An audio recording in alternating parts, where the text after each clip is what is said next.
Сәлем достар, менің YouTube каналыма қош келдіңіздер. Сіздерге бүгін жұмсақ, тәтті, ерекше оралып пісетін синабондардың рецептін ұсынамын. Ең алдымен таза ыдысымызға жылы сүт, жарты қант және 1-1,5 қасықтай ашытқы салып, жақсылап араластырамыз. Қантымыз бізде еру керек. Араласқаннан соң бетін жауып, жылы жерге алып қоясыздар. Бізде ашытқы көпіршік түзуі керек. Осындай көтерілгеннен кейін бір араластырып жіберіп, үстіне бағанағы қанттың жартысын қосамыз. Әбден араластырамыз. Осылай араластырғанда қанттың түйіршігі сезілмеуі керек. Еріген соң ерітілген сары майды құямыз. Оны да араластырып жібереміз. Содан соң 2 жұмыртқасын салып, әбден жұмыртқамыз езіліп, осы массаға араласқанша араластыра береміз. Араластырып барлығын болғаннан кейін, енді біз ұнымызды қосамыз. Ең алдымен осындай електен өткізген ұнды бірінші степеншікпен араластырыңыз. Одан кейін барып, қолыңызбен жұмсақ, әдемі қамыр илейтін боламыз. Ұнды көп қоспаңыздар, булочкаларыңыз тығыз болып кетеді. Осылай әдемі жұмсақ қамыр иленгеннен кейін, оның бетін жауып, ашытқы көтерілгенше кемі 1-1,5 сағаттай тұрады. Алып қоямыз жылы жерге орап. Мінекей менің қамырым дәл осылай көтерілді. 1,5 сағаттай тұрды менде. Қамырымыз әбден көтерілген кейін оны ыдыстан алып, синабондарды қазір жаятын боламыз. Қамырын астына ұн себеміз. Құрамында қант болғаннан кейін сәл жабысқақтау болып тұр. Осылай оқтаумен жайып шығамыз. Қатты қалың болмауы керек, қатты жұқа болмауы керек. Рулетқа ораған кезде қатты қалың болып тұрмауы керек қой.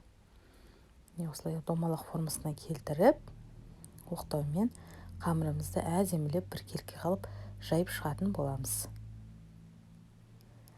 Менің YouTube каналыма тіркеліп, басқа да видеоларымды көріп, лайктарыңызды басып өтіңіздер. Ұнағандар болса, пікірлеріңізді қалдырыңыздар. Қазақша каналдың дамуына үлесіңізді қосыңыз. Келесі видеолардың шығуына маған көптеген мотивация болады. Сіздердің лайктарыңыз, әрбір комментарийларыңыз. Сондықтан менің каналымды қолдаңыздар. Осылай жайып шыққаннан кейін, бөлме температурасындағы сары майды барлық жерден жететіндей етіп, теп-тегіс қылып жайып шығамыз. Сары майымыз бөлме температурасында ғана еріп тұруы керек. Жайып болғаннан кейін үстіне 1 кеседей қант, барлығын қоспасаңыз да, барлық жерден жететіндей етіп сеуіп шығасыздар. Қантын сеуіп болғаннан кейін, негізі бұған корицаны қосады. Біздің үйде ешкім корицаны жемейді, корицаны ұнатпайды, сондықтан мен макпен алмастырдым. Егер корицаны ұнатсаңыз, қосыңыз. Негізгі құрамы бұның корица болып табылады ғой. Бірақ мен енді макпен алмастырдым. Бұл да өте дәмді болып шығады. Барлығын сеуіп болғасын, енді синабондарымызды орап шығамыз. Бастапқы бөліктерін сәл бір-біріне тығыздау етіп тартыңқырап отырып орайсыз. Өйткені қазір бөлген кезде барлығы ажырап кетпеуі керек. Әдемілеп орап шығамыз. Осы рецептпен жасап көріңіздер. Бұл булочка сияқты болғанмен дәмі ерекше, бір өзгеше өзінің дәмі болады. Және бұның бетіне помадка жағамыз. Оны да қазір көрсететін боламын. Помадкасын жаққаннан кейін тіпті керемет болып шығады. Нағыз десертный тағам болып табылады. Асықпай біркелкі барлығын бірдей етіп орап шығамыз. Содан соң пышақпен кессеңіз де болады, бірақ мен жіппен кестім. Жіппен кессеңіздер біркелкі болып кесіледі барлығы. Астыңғы бөлігін осылай жабыстырып жіберіңіздер.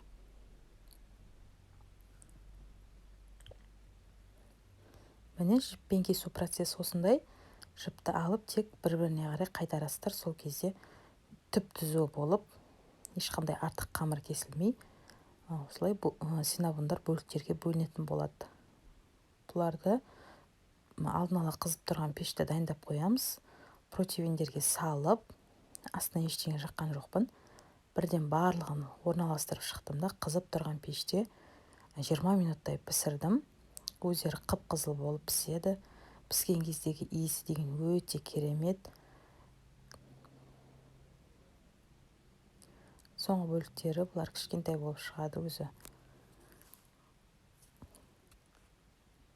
Міне осылай барлығын орналастырғаннан кейін пешке салып аламыз. Қазір сіздерге піскен түрін көрсетемін. Өте әдемі болып піскен, көріп тұрсыздар. Жұмсақ және өзінің бір керемет иісі бар тәтті нандар болып шықты. Қазір бетіне помадкасын жағамыз. Менде помадка бұл творожный сыр, сахарный пудра қосып жасадым.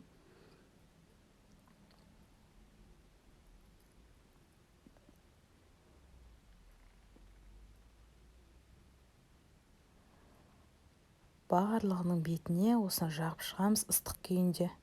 Сол кезде бұл булочкаларға сіңіп, өте керемет дәм береді. Негізгі ерекшелігі осы бетіне жағатын помадкасында деп ойлаймын.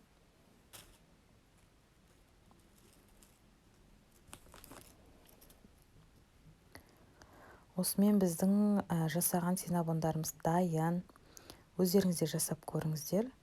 Қарап тұрсаңыздар оңай.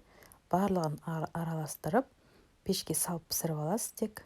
Ешқандай миксер, винчик дегеннің қажеті жоқ. Видеомды соңына дейін қарап, маған лайк басып өткен әрбір оқырманға менің алғысым шексіз. Сіздерге көптен көп рахмет. Осылай мені қолдап жүре беріңіздер. Сіздерге көптеген рецепт ұсынамын. Ас болсын, сау болыңыздар.